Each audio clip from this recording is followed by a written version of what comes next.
যিশু প্রভু ধন্যবাদ করি। আসুন আজকের বাক্য আরম্ভ করি মথি 23 অধ্যায়। পাঠের আরম্ভ এইরূপ ফরিসীদের ও অধ্যাপকদের প্রতি যিশুর অনুযোগ। তখন যিশু লোকসমূহকে ও নিজ শিষ্যদিগকে কহিলেন, অধ্যাপক ও ফরিসীরা মসির আসনে বসে। অতএব তাহারা তোমাদিগকে যাহা কিছু বলে তাহা পালন করিও, মানিও, কিন্তু তাহাদের কর্মের মতো কর্ম করিও না, কেননা তাহারা বলে কিন্তু করো না। তাহারা ভারী দুর্বহ বোঝা বাঁধাইয়া লোকেদের কাঁধে চাপাইয়া দেয়, কিন্তু তাহারা অঙ্গুলি দিয়াও তাহা সরাতে চায় না।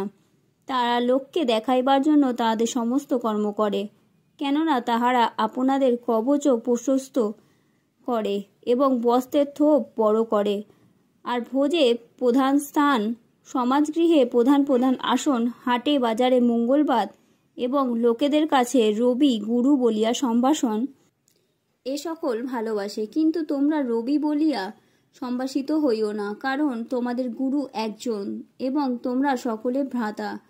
আর পৃথিবীতে কাহাকেও পিতা বলিয়া সম্বোধন করো না, কারণ তোমাদের পিতা একজন, তিনি সেই স্বর্গীয়।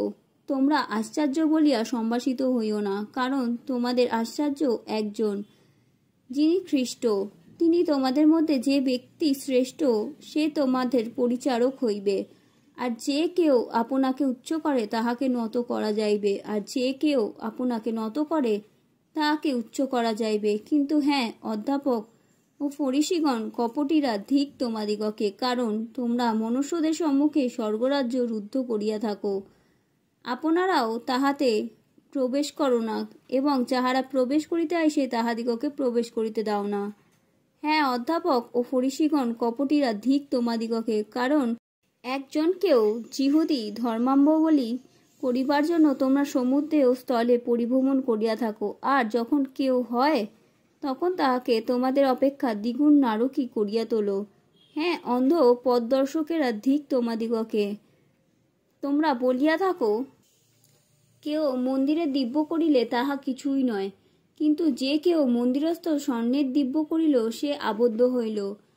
মৃতেরা ও অন্ধেরা বল দেখি, কোনটি শ্রেষ্ঠ, স্বর্ণ না সেই মন্দির যাহা স্বর্ণকে প্রবৃত্ত করিয়াছে? আরও বলিয়া থাকো, কেউ যজ্ঞবেদীর দিব্যি করিলে তাহা কিছুই নয়, কিন্তু যে কেউ তাহার উপরিস্থ উপহারের দিব্যি করিল সে আবদ্ধ হইল। হ্যাঁ, অন্ধেরা, বলো দেখি, কোনটি শ্রেষ্ঠ, উপহার না সেই যজ্ঞবেদী যাহা উপহারকে প্রবৃত্ত করে? যে ব্যক্তি যজ্ঞবেদী দিব্যি করে সে তো বেদীরও ও তাহার উপরিস্থ সমস্তেরই দিব্য করে, আর যে মন্দিরের দিব্য করে সে মন্দিরের এবং যিনি তথায় বাস করেন তাহারও দিব্য করে, আর যে স্বর্গের দিব্যি করে সে ঈশ্বরের সিংহাসনের এবং যিনি তাহাতে উপবিষ্ট তাহারও দিব্যি করে। হ্যাঁ, অধ্যাপক ও ফরিসীগণ, কপটীরা, ধিক তোমাদিগকে, কারণ তোমরা পুদিনা, মরি ও জিরার দশমাংশ দিয়া থাকো, আর ব্যবস্থার মধ্যে গুরুতর বিষয় ন্যায় বিচার, দয়া ও বিশ্বাস পরিত্যাগ করিয়াছ। কিন্তু এ সকল পালন করা এবং ওই সকল পরিত্যাগ না করা তোমাদের উচিত ছিল।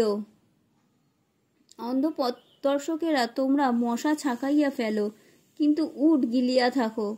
হ্যাঁ, অধ্যাপক ও ফরিসীগণ, কপটীরা, ধিক তোমাদিগকে, কারণ তোমরা পানপাত্র ও ভোজনপাত্র বাইরে পরিষ্কার করিয়া থাকো, কিন্তু সেগুলির ভেতরে দৌরাত্ম্য ও অন্যায় ভরা। অন্ধ ফরিসী, অগ্রে পানপাত্র ও ভোজনপাত্র ভিতরে পরিষ্কার করো, যেন তাহা বাহিরে পরিষ্কার হয়। হ্যাঁ, অধ্যাপক ও ফরিসীগণ, কপটীরা, ধিক তোমাদিগকে, কারণ তোমরা চূর্ণ কাম করা কবরের তুল্য। তাহা বাহিরে দেখিতে সুন্দর বটে, কিন্তু ভিতরে মরা মানুষের অস্থি ও সর্বপ্রকার অসুচিতা ভরা।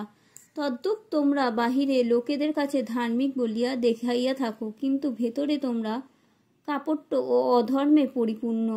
হ্যাঁ, অধ্যাপক ও ফরিসীগণ, কপটীরা, ধিক তোমাকে, কারণ তোমরা ভাববাদীগণের কবর গাঁথিয়া থাকো ও ধার্মিকগণের সমাধিস্তম্ভ শোভিত করিয়া থাকো, আর বলিয়া থাকো, আমরা যদি আমাদের পিতৃপুরুষদের সময় থাকিতাম তবে ভাববাদীগণের রক্তপাতে তাহাদের সহভাগী হইতাম না। ইহাতে তোমরা আপনাদের বিষয়ে এই সাক্ষ্য দিতেছ যে যাহারা ভাববাদীগণকে বধ করিয়াছিল তোমরা তাহাদেরই সন্তান।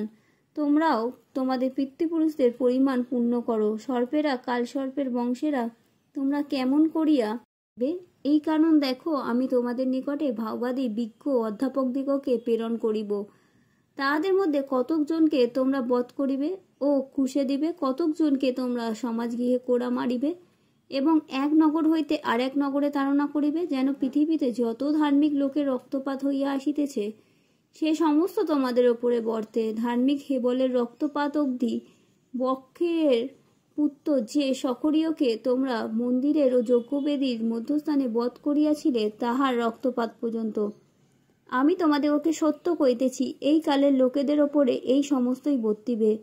হ্যাঁ জেরুজালেম, জেরুজালেম, তুমি ভাওবাদীগণকে বধ করিয়া থাকো ও তোমার নিকটে যাহারা প্রেরিত হয় তাহাদিগকে পাথর মারিয়া থাকো। কুকুরটি যেমন আপন শাবকদিগকে পক্ষের নিচে একত্র করে, তদ্রূপ আমিও কতবার তোমার সন্তানদিগকে একত্র করিতে ইচ্ছা করিয়াছি, কিন্তু তোমরা সম্মত হইলে না।